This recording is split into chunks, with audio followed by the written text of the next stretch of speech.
A Civil War-era hospital building in downtown Parkersburg is getting a brand new life. The executive director of Wood County Economic Development, Lindsay Pearsall, says renovations are nearly complete after they bought the historic structure 2 years ago.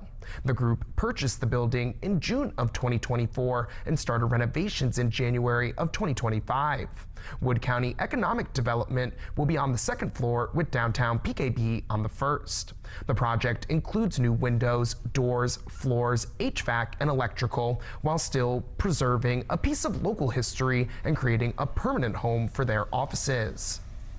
Being able to save a historic building was the cherry on top. Too many have been torn down, as everybody knows. And so us being able to be in here and, in such a long piece of history is really exciting.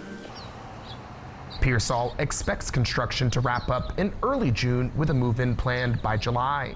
An open house is planned for October during the Chamber's after-hours event when the public will be invited inside to see the finished renovations.